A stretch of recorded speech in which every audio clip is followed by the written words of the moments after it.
Good morning and नमस्कार दोस्तों, स्वागत है आप सभी का आपके अपने YouTube channel GK search engine पर। आज है 11 मई और 11 मई से रिलेटेड राजस्थान करंट अफेयर्स के जितने भी इम्पोर्टेंट क्वेश्चन हैं उन सभी को हम इस वीडियो में डिस्कस करने वाले हैं। तो पूरा वीडियो बहुत ध्यान से देखना और वीडियो के एंड में मैं आपसे एक क्वेश्चन पूछूंगा जिसका आंसर आप सभी को कमेंट बॉक्स में देना है।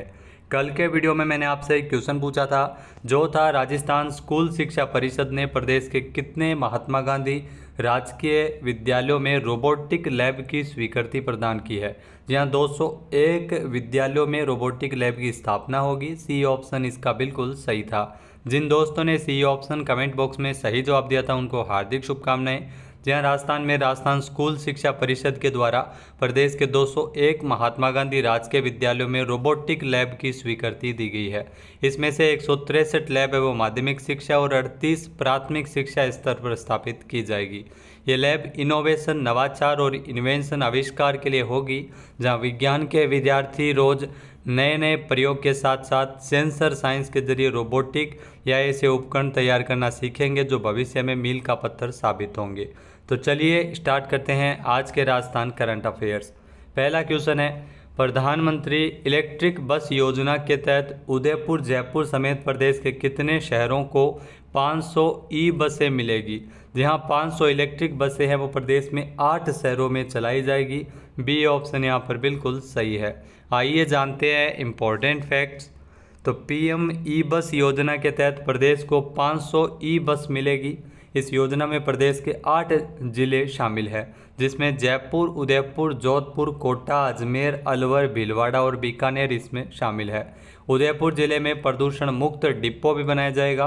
प्रधानमंत्री इलेक्ट्रिक बस योजना के तहत उदयपुर, जयपुर समेत प्रदेश के 8 शहरों को ये 500 बसों की सौगात मिलेगी।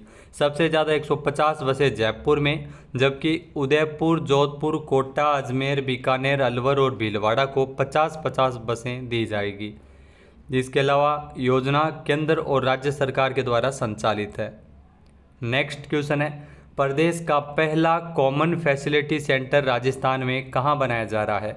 तो प्रदेश का जो पहला कॉमन फैसिलिटी सेंटर है वो राजस्थान में बनाया जा रहा है भिवाड़ी में, यानी कि सी ऑप्शन इसका बिल्कुल सही है। अब भिवाड़ी राजस्थान के ध्यान रखना खेरथल तिजारा में है। पहले ये भिवाड़ी है वो अलवर में आता था, अब ये खेरथल तिजारा में है। आइए जानते हैं इम्पोर्टेंट फैक्ट्स। तो भिवाड़ी में बन रहा है प्रदेश का पहला कॉमन फैसिलिटी सेंटर। भिवाड़ी अब राजस्थान के खेरथल तिजारा जिले में है।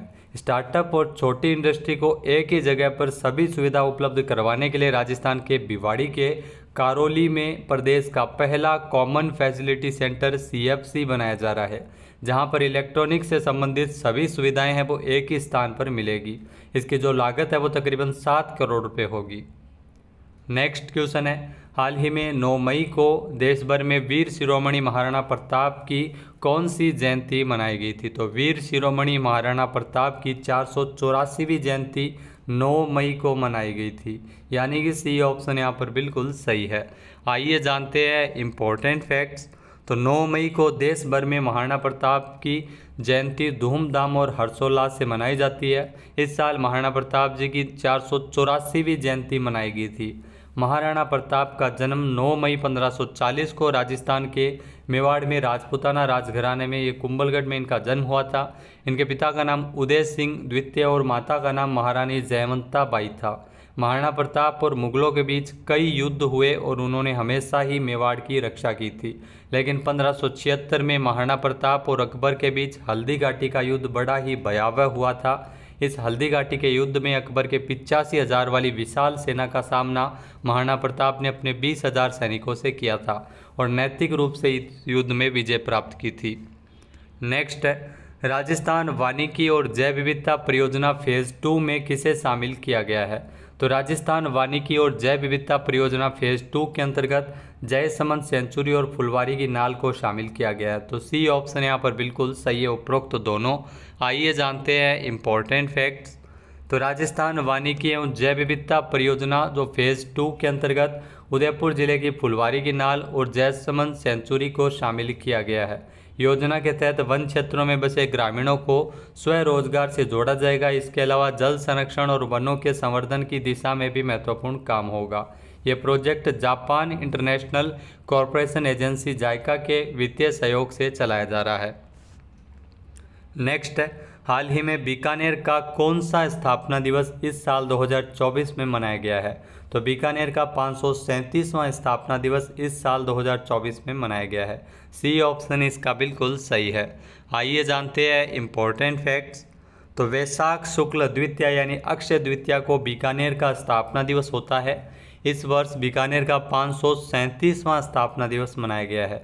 9 मई को अक्षय द्वितीया और 10 मई को आखा तीज है, यानी अक्षय तृतीया पर्व पर बीकानेर शहर अपना स्थापना दिवस मनाता है। विक्रम संवत 1543 में अक्षय तृतीया के दिन ही राव बीकाजी ने बीकानेर नगर की स्थापना की थी। बीकानेर का पुराना नाम था जांगल प्रदेश।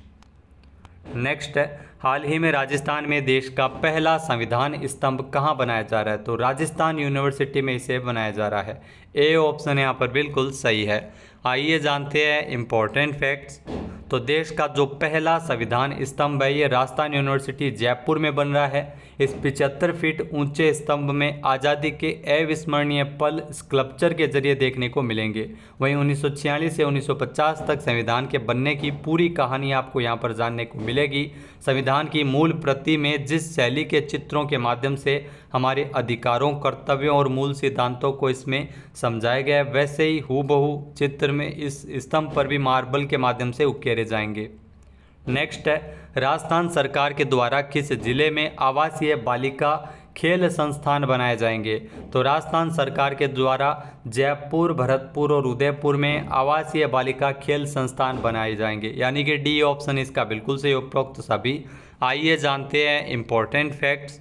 तो जयपुर, भरतपुर और उदयपुर में आवासीय बालिका खेल संस्थान बनेंगे।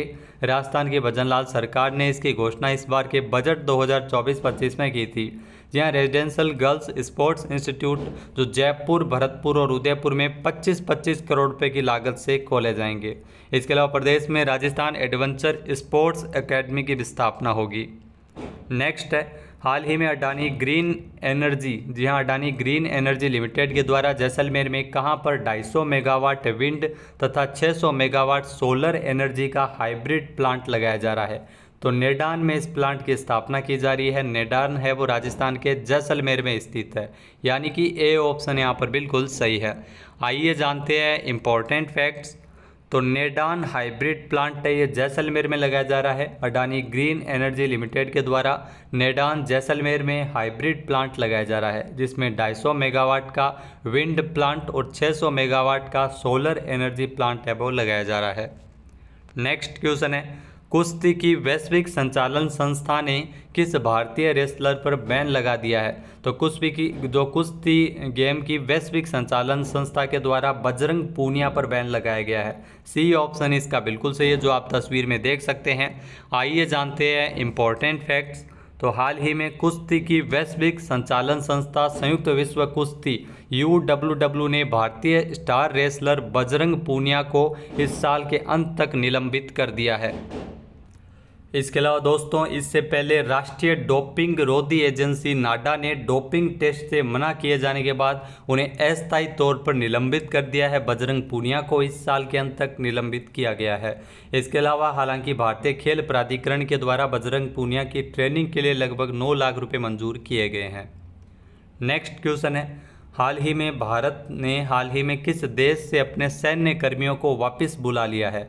तो मालदीव से जो भारत के सैन्य कर्मी है वो वापस आए हैं। ए ऑप्शन यहाँ पर बिल्कुल सही हो जाएगा। आइए जानते हैं इम्पोर्टेंट फैक्ट्स।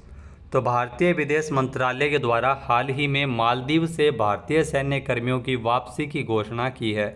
भारतीय सैन्यकर्मी मालदीव में मानवीय और चिकित्सा निकासी सेवाएं प्रदान करने के लिए 2 हेलीकॉप्टर और एक डोर्नियर विमान का संचालन कर रहे थे। मोहम्मद मुइज़्ज़ू के नेतृत्व वाली मालदीव सरकार ने औपचारिक रूप से भारत से अपनी सेना वापस बुलाने का अनुरोध किया, जिसे स्वीकार कर लिया गया है। तो मालदीव से भारतीय सैन्य कर्मचारी है वो वापस भारत लौट रहे हैं।